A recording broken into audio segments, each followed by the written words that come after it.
Miren, si ustedes hubieran conocido San Miguel de las Flores hace 4 años, no lo reconocerían hoy. Era un pueblo pequeño, sí, pero vibrante. Tenía ese olor a tierra mojada, a maíz recién cosechado y a café que se tostaba por las mañanas.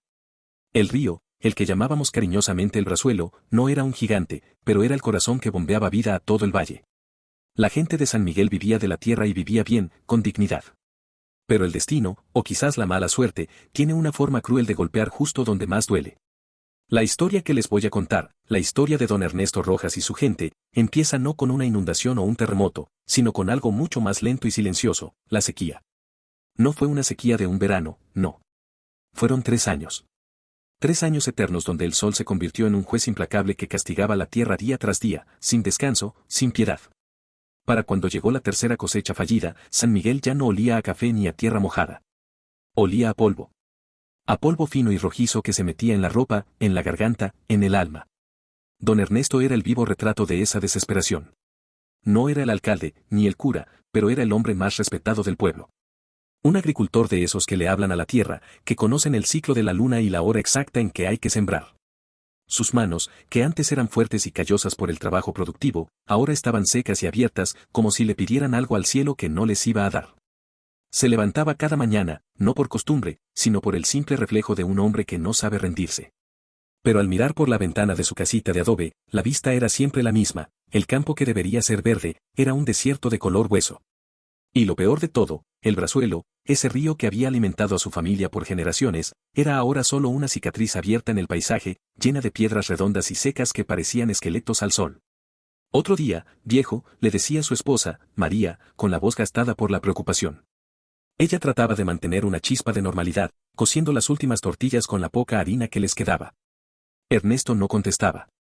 ¿Qué se podía decir? ¿Que el cielo estaba sordo? ¿Que la esperanza se había ido de vacaciones sin avisar? La crisis no era solo la falta de agua, era la desintegración del espíritu. Los niños ya no jugaban a la pelota en la plaza porque el polvo les irritaba los ojos. Los hombres se sentaban en la sombra, si es que encontraban alguna, mirando al horizonte con una mezcla de rabia y vergüenza. La vergüenza de no poder proveer, de ver a sus familias adelgazar mientras ellos no podían hacer nada. Una tarde, el alcalde Rafael, un hombre robusto que ahora caminaba con la espalda encorvada, mandó tocar la campana de la iglesia, no para misa, sino para una reunión urgente en la plaza. Don Ernesto se puso su sombrero de paja, el mismo que había usado en sus mejores cosechas, y caminó lentamente. Cada paso era una confrontación con el fracaso. Pasó junto al establo vacío, sus 3 vacas, las que eran la dote de María, las había tenido que vender hace meses por una miseria para poder comprar medicinas para el nieto. Cuando llegó a la plaza, el ambiente era pesado, como el aire antes de una tormenta que nunca llega. Había unas 50 personas, la mayoría de los que quedaban en San Miguel. Muchos jóvenes ya habían partido hacia la capital o cruzando la frontera, buscando cualquier cosa que se pareciera a una oportunidad. Solo quedaban los viejos, los tercos y los que no tenían a dónde ir. El alcalde Rafael se subió al pequeño kiosco de música, que ahora servía como tribuna de la desesperación. Se aclaró la garganta, pero el sonido era seco, como un crujido. Vecinos de San Miguel de las Flores, empezó Rafael, y la voz se le quebró casi de inmediato. Llevamos 3 años luchando. Hemos rezado. Hemos trabajado la tierra hasta que nos han sangrado las manos, esperando un milagro. Hubo un murmullo de resignación en la multitud. Pero el tesoro del pueblo está vacío, continuó el alcalde, tratando de mantener la compostura. Las reservas de agua de los pozos comunitarios están llegando al límite. Si no llueve en las próximas 2 semanas, no podremos garantizar ni siquiera el agua potable para beber. Una mujer, la señora Hortensia, rompió a llorar ruidosamente. Varios hombres se quitaron los sombreros, cubriéndose los ojos. Hemos consultado con las autoridades regionales, dijo Rafael, y la siguiente frase fue como un golpe de martillo en el pecho de Ernesto. Nos han ofrecido apoyo logístico para una reubicación temporal. La palabra, reubicación, resonó como, abandono. ¿Irnos?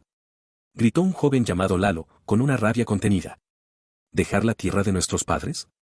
Lalo, es temporal, intentó suavizar el alcalde, aunque sabía que una reubicación temporal en estas circunstancias rara vez era temporal. Nos moveremos al Valle del Chontal, donde hay agua de río. Podremos esperar la temporada de lluvias allí. Don Ernesto sintió un frío helado que no tenía nada que ver con el calor del mediodía. Dejar San Miguel. Era como pedirle a un árbol que se desprendiera de sus raíces y esperara vivir. Su vida entera estaba allí, en las piedras, en el camino de tierra, en la forma en que el sol se ponía detrás de la torre de la iglesia. Alcalde, dijo Ernesto, y todos voltearon a verlo. Su voz era grave, pero firme, aunque le temblaba por dentro. ¿Y si nos quedamos? ¿Y si esperamos? Don Ernesto, ¿esperar qué? Rafael se bajó un poco del kiosco para acercarse a él, con una mirada de profunda tristeza. Mire el río. Mire el cielo. Hemos esperado demasiado. Si nos quedamos, moriremos de sed, o tendremos que rogar por ayuda a pueblos que apenas tienen para ellos. Rafael tenía razón. La lógica era un muro de ladrillos. La fe, en ese momento, parecía una tontería. La votación fue rápida y silenciosa. No se levantaron manos con entusiasmo, sino con la pesadez de la derrota. La mayoría votó por aceptar la ayuda del gobierno y planear la partida. Se acordó que en un plazo de 10 días, San Miguel de las Flores sería abandonado. Ernesto no votó. Se quedó de pie, sintiendo que un vacío se abría bajo sus pies. Cuando la reunión terminó, la gente se dispersó, no con la algarabía de un pueblo que se prepara para un viaje, sino con el silencio de un cortejo fúnebre. Caminó de vuelta a su casa, sintiendo el crujir del polvo bajo sus botas. Al llegar, María lo estaba esperando en el patio, junto a la vieja pila de lavar. Ella no preguntó cómo había ido la reunión, el rostro de Ernesto era la respuesta. ¿Nos vamos, Ernesto?, preguntó ella, sin lágrimas, con una resignación que dolía más que el llanto. En 10 días, María. 10 días para empacar lo que quede. María asintió y se sentó en el escalón de la puerta, la mirada perdida en el pequeño limonero que tenían en el patio. Era el único árbol que se había negado obstinadamente a morir, aunque sus hojas eran pequeñas y amarillentas, y hacía más de un año que no daba un solo fruto. ¿Y el limonero?, preguntó María en voz baja. Ernesto entendió. El limonero era más que un árbol, era el último símbolo de su hogar. Lo que no podamos llevar, se quedará, dijo Ernesto, tratando de sonar práctico. Pero la practicidad era una burla. ¿Cómo se empaca una vida entera?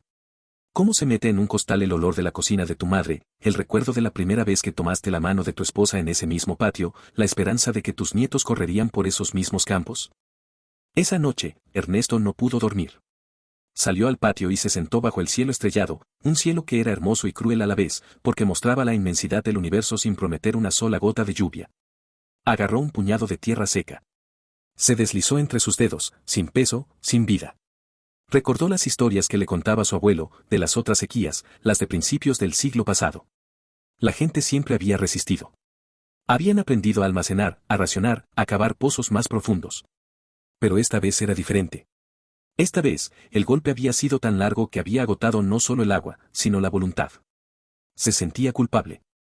Culpable por haber creído en el pronóstico, por haber sembrado donde no debía, por no haber sido lo suficientemente astuto, lo suficientemente fuerte, lo suficientemente creyente. Mientras la vergüenza lo consumía, una pequeña luz se encendió en la ventana de la casa vecina. Era la casa de doña Elena.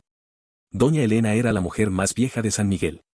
Tendría cerca de 90 años, aunque nadie lo sabía con certeza. Había vivido todas las sequías, todas las pestes, todas las bonanzas. Era una mujer pequeña, encorvada, con unos ojos oscuros y profundos que parecían haber absorbido toda la historia del pueblo. La gente la respetaba, pero muchos la consideraban un poco excéntrica. Decían que hablaba con los pájaros y que guardaba secretos antiguos en su memoria. Ernesto dudó. ¿Ir a verla para qué? ¿Para qué le contara historias de un pasado que no iba a volver? Pero la desesperación es una mala consejera que te empuja a buscar cualquier tipo de consuelo. Se levantó y caminó hasta la puerta de doña Elena. Tocó suavemente. Pase, Ernesto. Lo estaba esperando, dijo la voz de Elena desde adentro, sin sorpresa. Ernesto entró. La casa de Elena era simple, pero limpia, llena de hierbas secas colgando del techo y un olor a incienso y tierra húmeda, un olor que parecía imposible en San Miguel. Ella estaba sentada en una mecedora, tejiendo algo que parecía no tener principio ni fin. Una sola vela iluminaba la habitación. Siéntese, hijo, dijo Elena, señalando un taburete. Ernesto se sentó. No supo por dónde empezar. Doña Elena, el pueblo se va. En 10 días. Elena asintió lentamente, sin dejar de tejer. Lo sé. El viento me lo dijo. El polvo trae las malas noticias primero. No hay otra opción, doña Elena. El alcalde tiene razón. No hay agua. La gente tiene miedo de morir de sed. El miedo es una enfermedad más contagiosa que cualquier peste, Ernesto. El miedo es lo que mata la fe. ¿Y de qué sirve la fe ahora, doña Elena? Preguntó Ernesto, la frustración saliendo a borbotones. Hemos rezado el rosario todos los domingos. Hemos hecho novenas a San Isidro, el patrón de los agricultores. Hemos ayunado. ¿Y qué tenemos? Polvo y un río muerto. Elena detuvo sus manos y lo miró fijamente. Sus ojos no eran viejos, eran antiguos. La fe no es un paraguas que te protege de la lluvia, Ernesto. La fe es la fuerza para caminar bajo el sol cuando no hay paraguas. Y tú has olvidado lo que significa San Miguel. Significa mis padres, mi tierra. Significa la terquedad, Ernesto. Los fundadores de este pueblo no vinieron aquí porque fuera fácil. Vinieron porque era difícil. Porque aquí no había nada y ellos decidieron que sí lo habría. Construyeron el pueblo con sus propias manos, sacando agua de las piedras. ¿Crees que ellos se hubieran ido? Ernesto se quedó en silencio, mordiéndose el labio. Ellos no tenían un gobierno que les ofreciera reubicación, murmuró. Tenían algo más fuerte, la necesidad. La necesidad es la madre de todos los milagros, muchacho. Cuando todo parece perdido, cuando el cuerpo está cansado y la mente está rendida, es ahí donde la fe tiene que hablar más alto. Pero no podemos cavar más, doña Elena. Ya probamos. Elena sonrió, una sonrisa arrugada y sabia. ¿Quién dijo que el agua está bajo la tierra? Ernesto la miró, confuso. ¿De qué habla? Hablo de la otra agua, Ernesto. La que da vida a las ideas. Tú eres un hombre de campo, de manos. Siempre has buscado la solución bajo tus pies.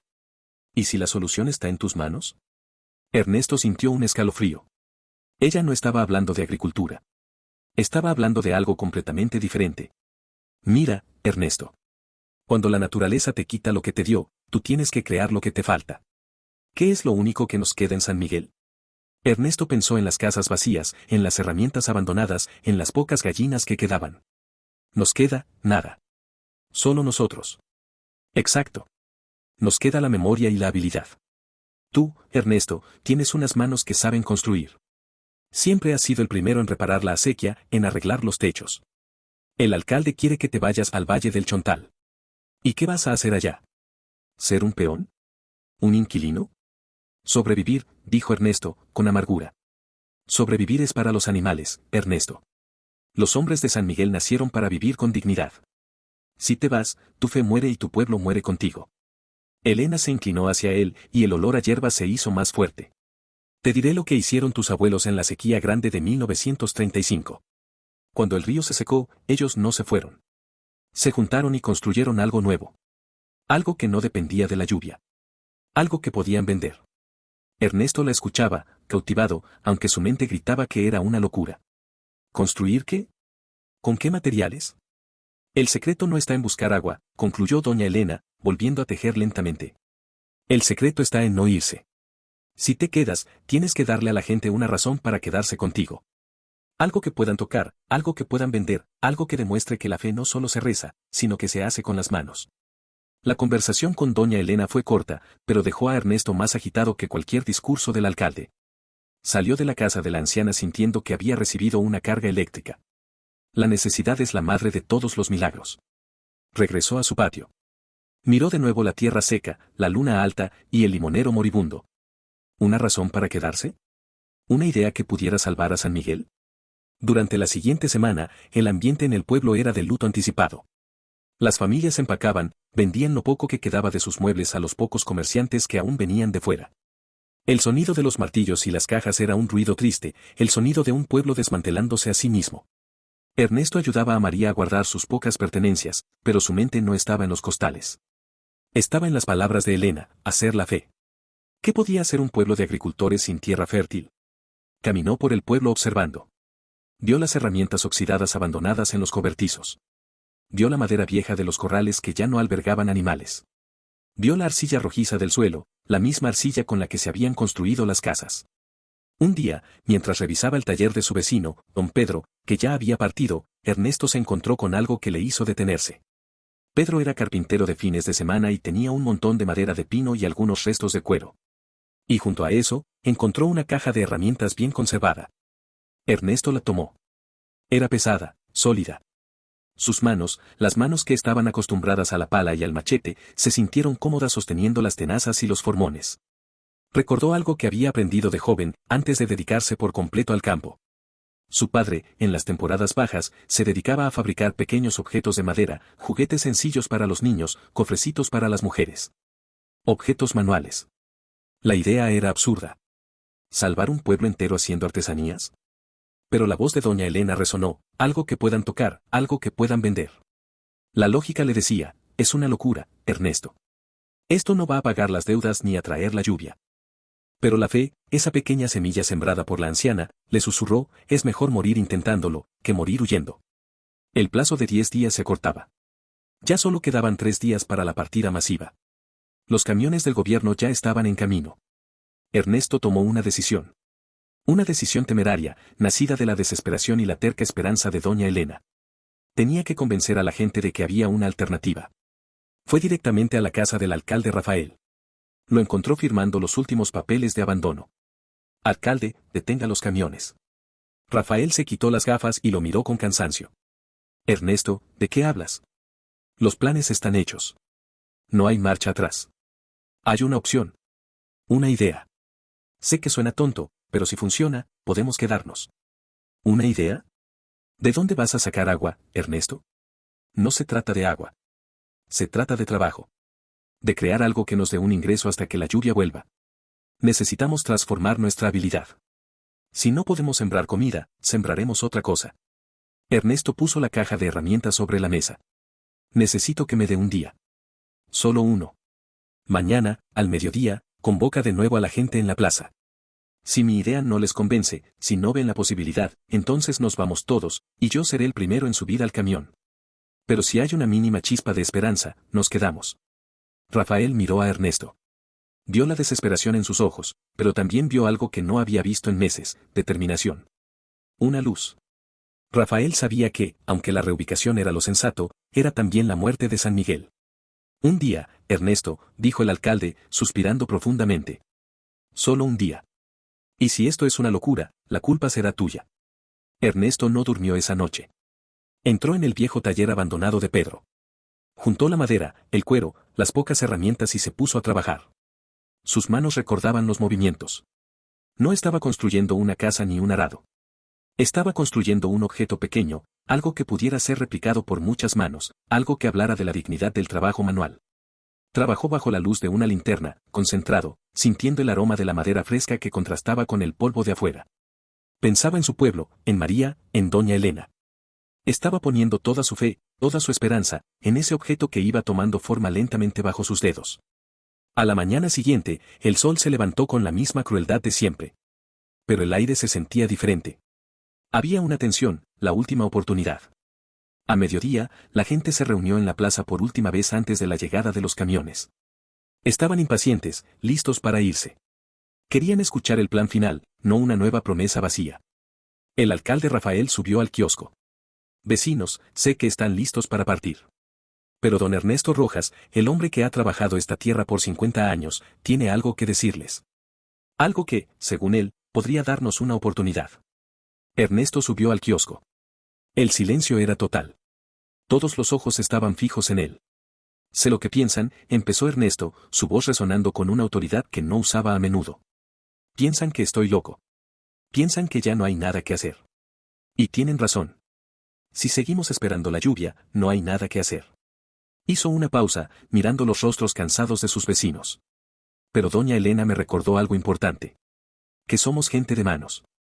No solo de cosechas. Nos vamos porque no podemos vender maíz. ¿Y si vendemos otra cosa? ¿Y si usamos la misma terquedad que nos hizo fundar este pueblo para crear algo nuevo? Ernesto abrió la caja de herramientas y sacó el objeto que había construido. Era una pequeña caja de madera de pino, pulida, con una tapa de cuero repujado y un cierre de metal sencillo. No era un objeto de lujo, pero era hermoso en su sencillez. Era una caja de almacenamiento para joyas o cartas, algo que no requería un taller industrial, solo destreza manual. Esto, dijo Ernesto, levantando la caja para que todos la vieran, esto es una idea manual. No es un milagro, es un inicio. La gente se miraba entre sí. Algunos sonreían con pena. Otros negaban con la cabeza. Don Ernesto, ¿y con esto vamos a comer? Preguntó Lalo, el joven. Con esto vamos a trabajar, Lalo. Tú sabes tallar. Tú, Hortensia, sabes bordar como nadie. Muchos de nosotros somos carpinteros, herreros, costureros. Hemos pasado años reparando máquinas, fabricando cercas, haciendo ropa. Podemos usar esas mismas manos para crear cosas que la gente en la ciudad querrá comprar. Objetos únicos, hechos con la dignidad de San Miguel. ¿Y cómo vamos a hacer 100 de esas cajas? ¿Y quién las va a comprar? Preguntó otra vecina. No haremos 100 cajas. Haremos 1000. Y luego 10.000. No las haremos solos. Las haremos juntos. Cada uno pondrá su habilidad. La madera de Pedro, el cuero que podamos conseguir, las manos de todos. Y si todos trabajamos en esto, si ponemos nuestra fe en nuestras manos, podemos generar un ingreso que nos permita comprar agua mientras esperamos. Ernesto miró al alcalde y luego a la iglesia. Esta es nuestra última cosecha. No es de maíz. Es de fe. Si nos vamos, San Miguel muere para siempre. Si nos quedamos y trabajamos, tal vez podamos hacer nuestro propio milagro. Yo me quedo. Si alguien más se queda, que venga aquí y lo diga. El silencio se hizo más denso. La gente miraba la caja en las manos de Ernesto, luego el polvo bajo sus pies. El sol quemaba. La tentación de la seguridad del Valle del Chontal era fuerte. Fue doña Elena, que estaba parada en la parte de atrás, la que rompió el silencio. Yo me quedo, dijo su voz anciana, pero clara. Aquí nací, aquí muero. Y si mi nieto me hace una de esas cajitas, la llenaré con los recuerdos de un pueblo que no se dejó vencer por el polvo. Luego, María, la esposa de Ernesto, se acercó y tomó la mano de su marido. Yo también me quedo. Donde mi marido trabaje, yo trabajo. Lalo, el joven que había gritado antes, dudó un momento. Miró al horizonte, donde se suponía que llegarían los camiones. Luego miró a Ernesto y a doña Elena. Yo no sé hacer cajas. Pero sé arreglar cualquier herramienta. Si hay que trabajar, yo me quedo. Uno a uno, lentamente, con miedo pero con una renovada chispa de esperanza, la gente de San Miguel de las Flores empezó a moverse. No eran todos, pero eran los suficientes. Eran los tercos, los que no querían arrancar sus raíces. El alcalde Rafael, con lágrimas en los ojos, levantó la mano. Los camiones del gobierno vendrán. Pero solo llevarán a los que quieran irse. Los que se quedan, que Dios nos ayude. Y que las manos de don Ernesto nos guíen.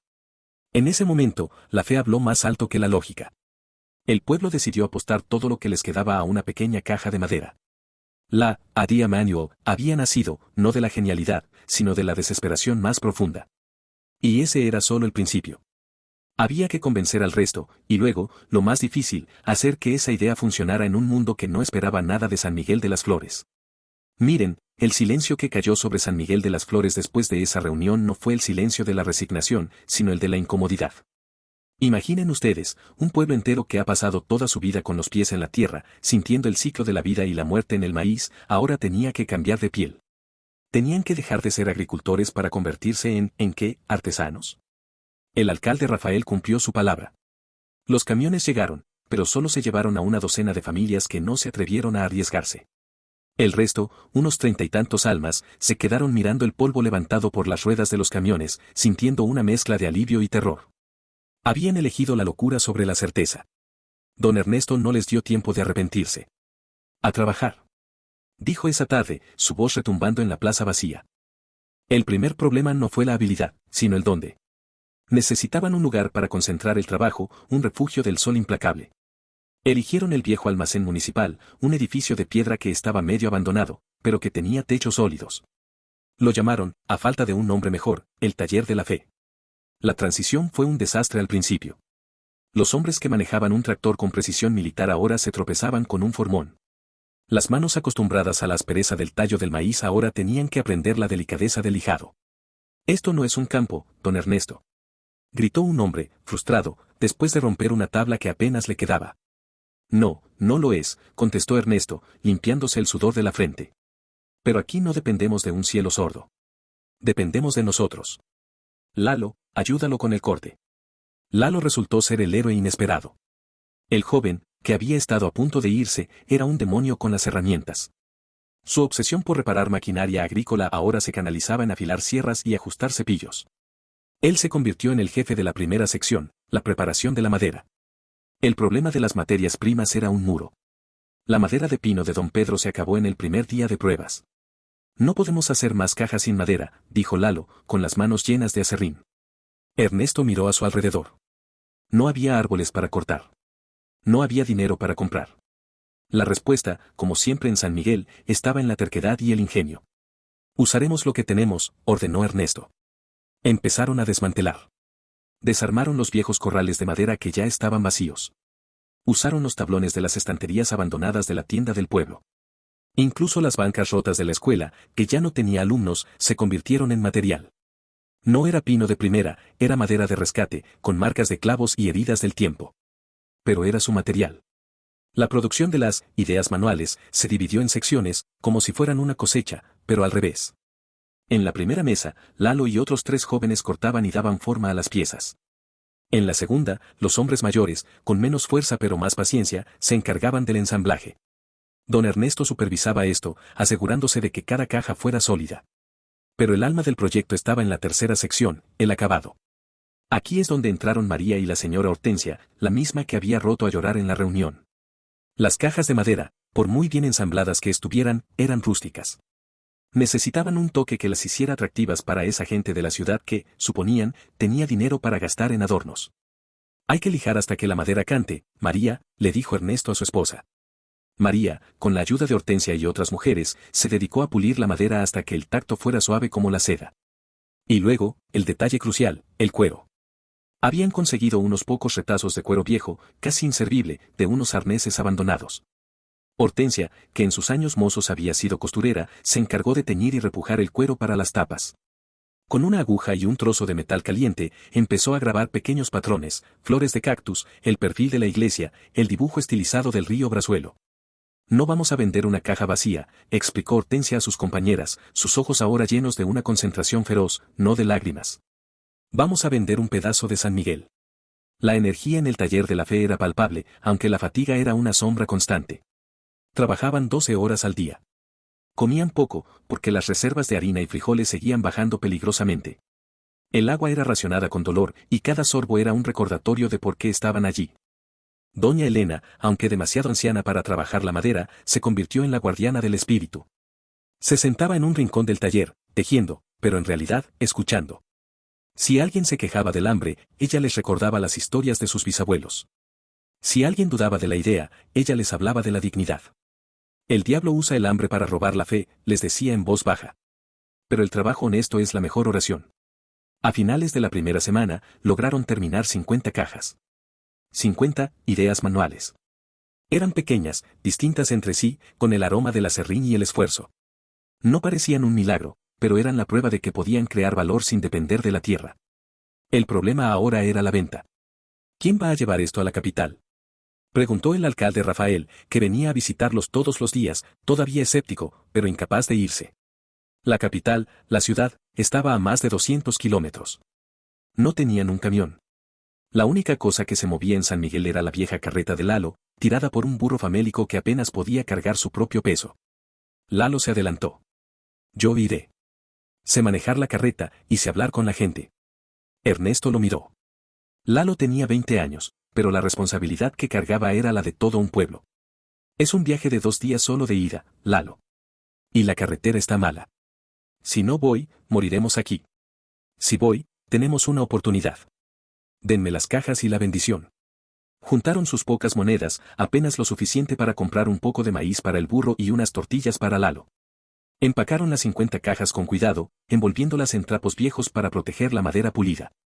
A la mañana siguiente, antes de que saliera el sol, todo el pueblo estaba en la entrada, despidiendo a Lalo y a su carreta. Era una escena patética y solemne a la vez.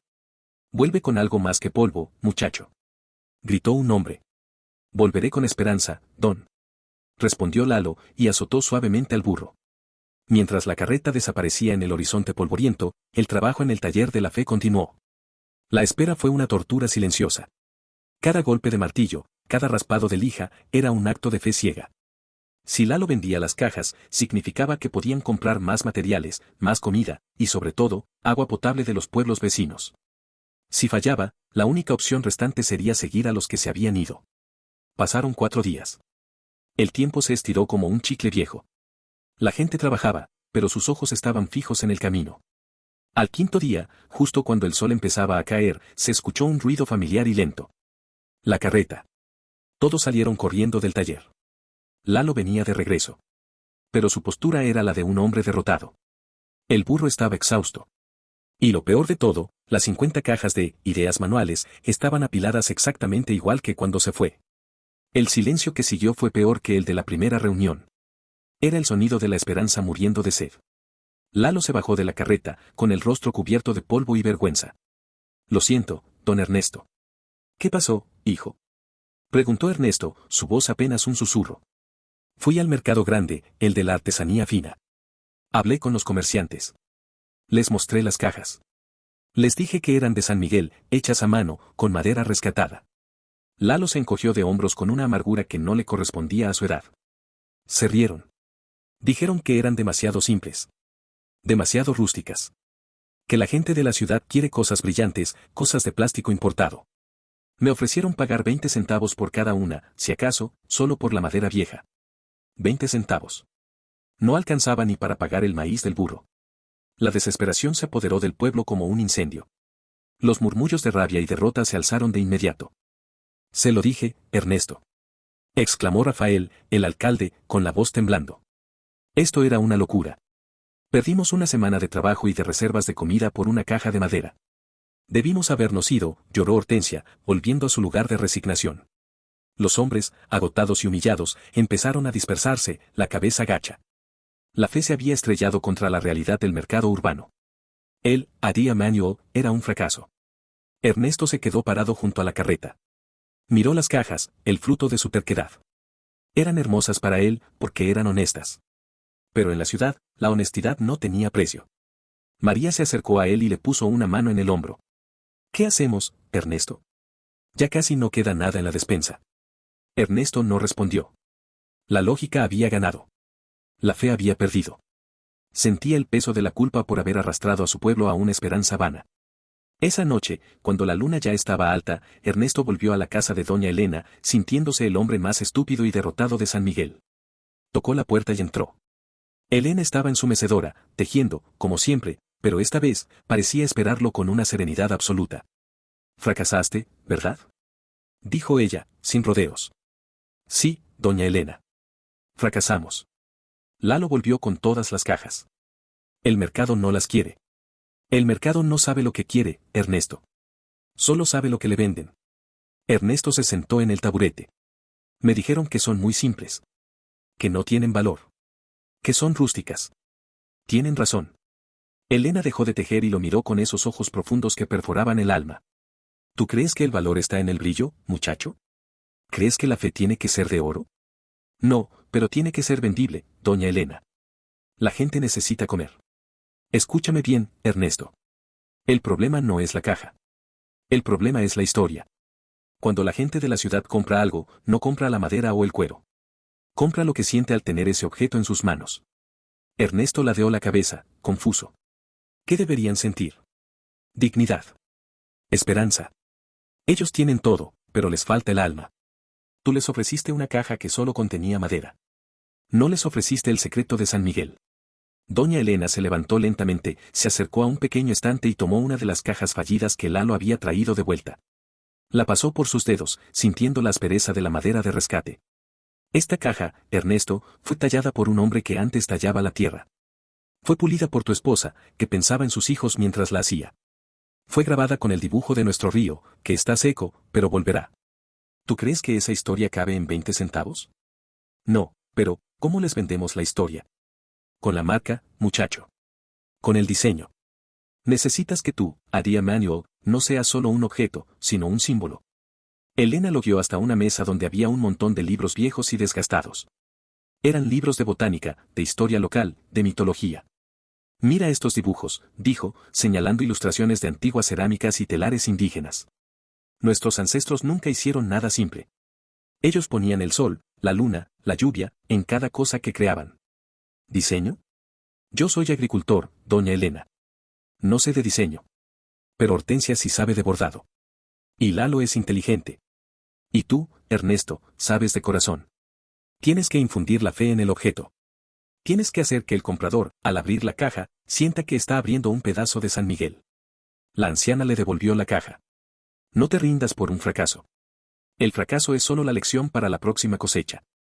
Mañana, junta a tu gente y diles, vamos a transformar el objeto. Vamos a poner nuestra alma en cada pieza. Y esta vez, Lalo no irá a vender la madera. Irá a vender la esperanza. Ernesto salió de la casa de Elena con la mente ardiendo. No era solo un problema de mercadeo, era un problema de identidad. Habían tratado de imitar lo que creían que la ciudad quería, en lugar de vender lo que ellos eran. A la mañana siguiente, el ambiente en el taller de la fe era de despedida. Los hombres estaban recogiendo sus pocas herramientas, listos para ir a decirle al alcalde que era hora de irse. Ernesto se subió a una de las mesas de trabajo, golpeando la madera con la caja fallida. Escúchenme. No hemos terminado. La gente se detuvo a regañadientes. Lalo regresó con las manos vacías porque nuestra idea era incompleta. Hicimos una caja. Necesitamos hacer una obra. Ernesto les contó lo que doña Elena le había dicho. Les habló del valor no monetario, del alma que debían poner en la madera. Nuestra historia no es la de un pueblo derrotado. Es la de un pueblo que se niega a morir. Y eso es lo que vamos a vender. Señaló a Hortensia. Hortensia, tú eres la maestra del hilo y el grabado. Quiero que transformes el diseño de la tapa. Olvídate de las flores sencillas. Quiero que grabes la historia de San Miguel en ese cuero. Luego miró a Lalo. Lalo, vas a dejar de buscar madera y vas a empezar a buscar color. Necesitamos pigmentos naturales. Tierra rojiza, ceniza, cualquier cosa que nos dé los colores de nuestro valle. Vamos a pintar la historia. La idea era ambiciosa. Requería más tiempo, más esfuerzo, y no tenían reservas. Pero la gente, al escuchar el llamado a la dignidad, a la identidad, sintió un nuevo impulso. ¿Y de dónde sacamos más cuero? Preguntó María. Vamos a usar lo que sea necesario. Si la caja necesita cuero, lo tendrá. Si necesita metal, lo tendrá. Vamos a invertir lo poco que nos queda en esta segunda cosecha. Durante los siguientes 10 días, el taller de la fe se transformó. Ya no era un simple taller de carpintería, era un laboratorio de la memoria. Lalo, con la ayuda de otros jóvenes, recorrió el lecho seco del brazuelo buscando arcilla de diferentes tonalidades y óxidos naturales. Molieron las piedras, mezclaron los polvos y crearon una paleta de colores terrosos, ocres, rojos quemados, grises ceniza. Hortensia y las mujeres se dedicaron al grabado. Cada caja llevaba ahora un motivo más complejo. Unas llevaban el árbol de la vida, de San Miguel, con ramas que parecían sedientas pero fuertes. Otras, el patrón de las viejas piedras del río. Ernesto y los hombres, además de ensamblar, empezaron a pulir las imperfecciones de la madera no para esconderlas, sino para celebrarlas. Esto no es un defecto, enseñó Ernesto, señalando una marca de clavo vieja. Es una cicatriz. Es la prueba de que esta madera fue útil antes, y lo es de nuevo. Es nuestra historia de rescate. El resultado, la segunda tanda de ideas manuales, era espectacularmente diferente. Ya no eran cajas simples, eran pequeños cofres de tesoros. Eran rústicas, sí, pero con una belleza profunda y una historia visible. El aroma a madera y cuero grabado era el aroma de un pueblo que se negaba a desaparecer. Produjeron solo 40 cajas esta vez. Eran más caras en tiempo y esfuerzo, pero cada una era una obra de arte manual. Esta vez, Lalo, vas a ir preparado, dijo Ernesto, entregándole un costal pesado. Lalo no iba a ir solo con las cajas. Llevaba también un pequeño pergamino escrito por el alcalde Rafael, que se había contagiado del entusiasmo, y corregido por doña Elena. El pergamino era la declaración de San Miguel, explicando el origen de las cajas, que cada compra era un acto de apoyo directo a un pueblo que luchaba contra la sequía, transformando la tierra en arte. No las vendas, Lalo, le instruyó Ernesto, mirándolo a los ojos. Cuéntales la historia. Diles que están comprando una parte de nuestra fe. El viaje de Lalo esta vez fue igual de arduo, pero la carga era diferente. No llevaba solo madera, llevaba la última esperanza tangible de San Miguel. Llegó a la ciudad y, siguiendo el consejo de Elena, no fue al mercado de la artesanía barata. Fue a las tiendas de objetos únicos, a las galerías que apreciaban lo auténtico. En la tercera tienda, una mujer joven, de esas que visten ropa moderna pero buscan raíces, se detuvo a mirar las cajas. Lalo, con el polvo todavía en la cara, abrió la suya. Señorita, esto no es solo una caja. Es la historia de un pueblo que se niega a morir. Lalo le contó la sequía, la votación, la locura de don Ernesto, la sabiduría de doña Elena. Y le mostró el grabado del río seco en la tapa de cuero. La mujer escuchó, conmovida. Tocó la madera áspera, sintió la historia. ¿Y cuánto cuesta la esperanza de San Miguel, joven? Preguntó ella. Lalo, recordando el valor que le había puesto Ernesto, un valor que triplicaba lo que le habían ofrecido la primera vez, le dijo el precio. La mujer no regateó.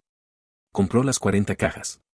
No para venderlas en su tienda, sino para usarlas en un evento corporativo de gran alcance, como regalos exclusivos. Necesito más, dijo ella. Necesito 100 más en un mes. Y necesito que me cuenten más historias de San Miguel. Lalo no podía creerlo. No había vuelto con las manos vacías. Había vuelto con un encargo. Con dinero. Con la prueba irrefutable de que la fe, cuando se trabaja con las manos, puede alimentar a un pueblo.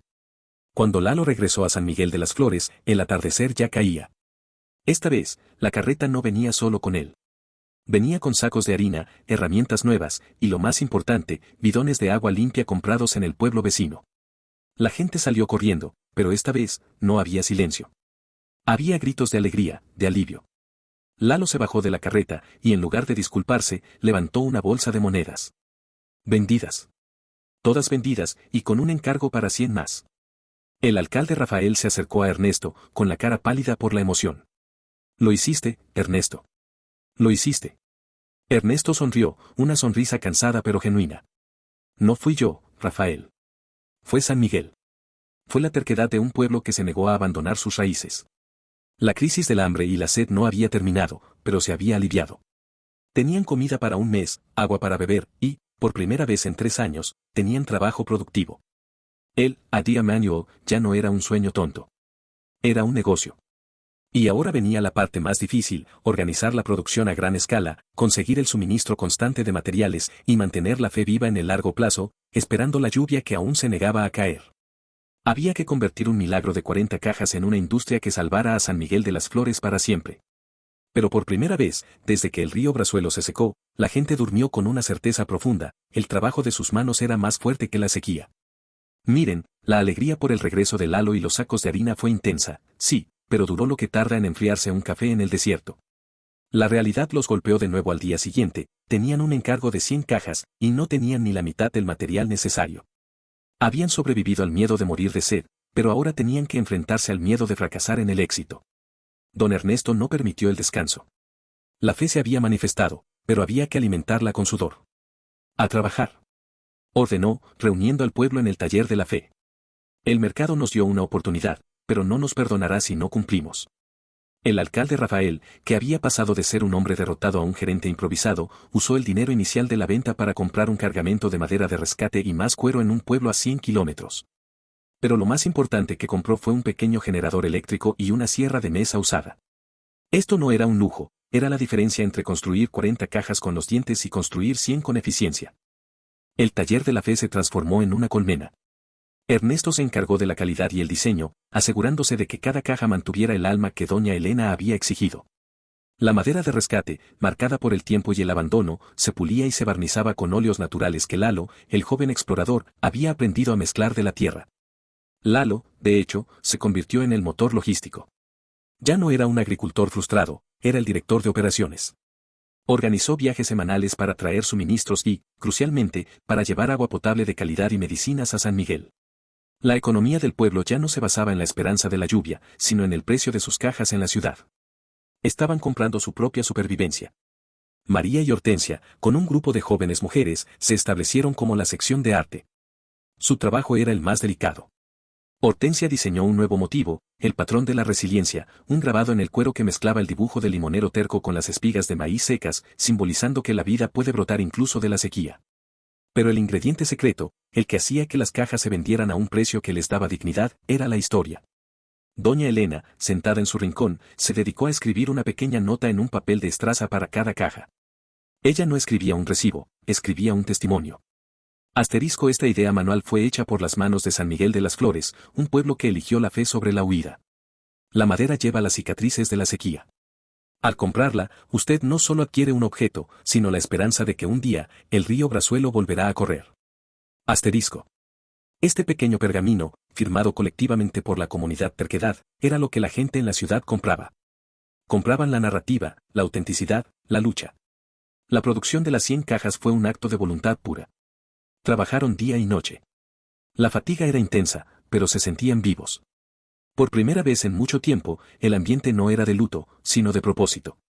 Los niños, que antes jugaban con la tierra, ahora ayudaban a lijar los bordes o a empacar las notas de doña Elena. Había una razón para levantarse. Cuando Lalo regresó a la ciudad con el encargo cumplido, la empresa que había comprado las cajas se quedó maravillada. No solo por la calidad, sino por la puntualidad y la historia adjunta. Necesitamos más, Lalo, dijo la compradora. Mucho más. No solo las cajas. Queremos cofres más grandes, marcos de fotos, utensilios de cocina. Queremos la línea completa de ideas manuales. Lalo regresó con un contrato que superaba los sueños más audaces de don Ernesto. San Miguel de las Flores, el pueblo que estaba destinado a ser abandonado, se había convertido en un proveedor de artesanía de alta gama. La noticia corrió como pólvora.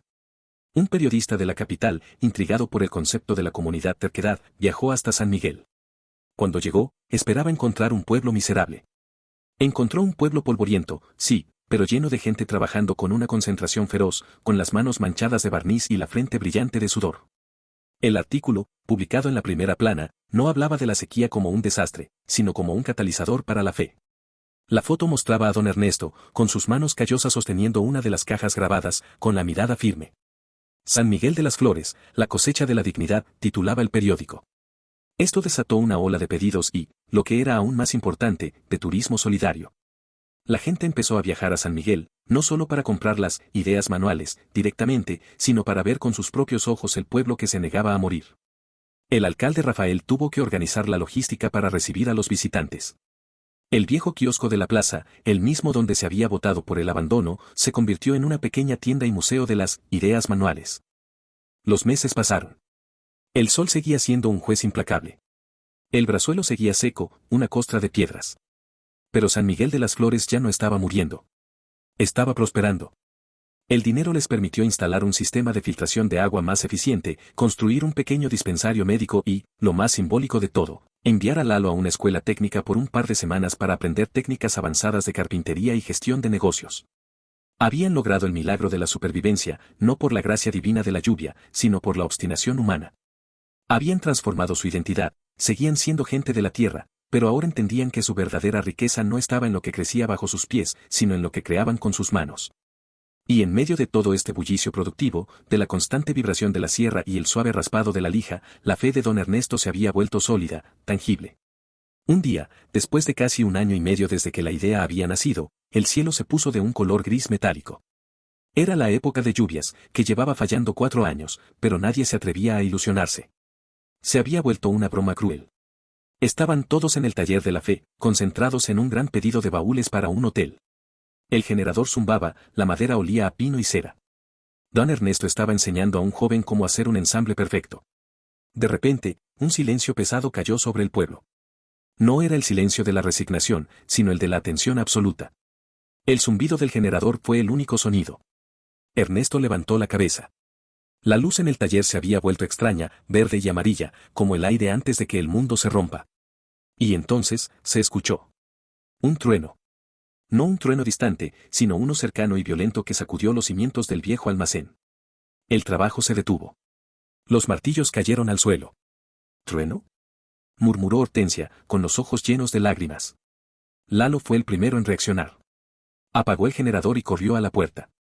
Miren. El cielo se había abierto. No era una llovizna coqueta. Era un diluvio.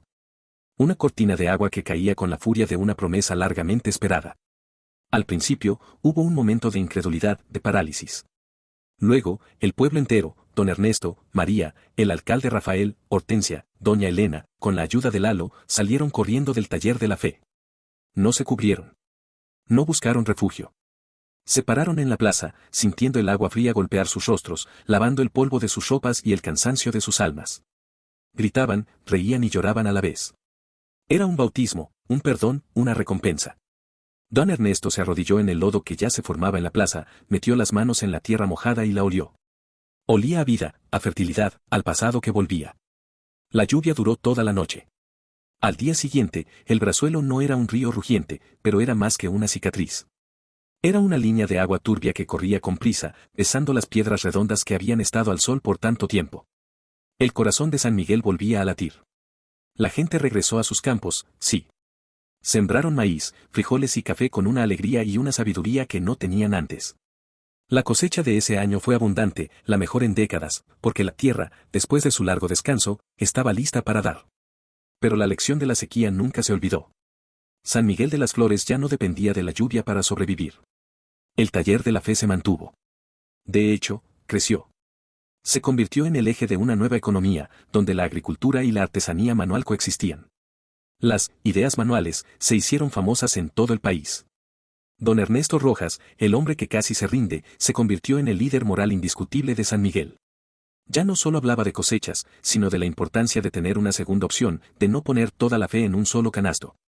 Un año después de la gran lluvia, don Ernesto estaba sentado en su patio, bajo el limonero. El árbol, que se había negado a morir durante la sequía, estaba ahora cargado de limones grandes y verdes. María estaba tejiendo en el escalón. ¿Te acuerdas, viejo?, dijo ella, con una sonrisa, cuando pensamos que teníamos que irnos y dejar el limonero. Me acuerdo, María. Y me acuerdo de lo estúpido que me sentí. Creí que la solución estaba en el cielo o bajo la tierra. Nunca pensé que estaba aquí, dijo él, abriendo y cerrando sus manos, las manos que habían salvado a su pueblo. El legado de San Miguel de las Flores no fue que la lluvia regresó. El legado fue que, cuando todo parecía perdido, la fe de un puñado de personas tercas se manifestó, no en rezos vacíos, sino en el trabajo digno de sus propias manos. Habían aprendido que la verdadera cosecha no es el maíz, sino la habilidad, la comunidad y la esperanza que se cultiva cuando se tiene el coraje de creer en una idea manual. Y así, San Miguel de las Flores floreció de nuevo, más fuerte y más sabio que nunca, un testimonio vivo de que la dignidad humana es mucho más resistente que cualquier sequía.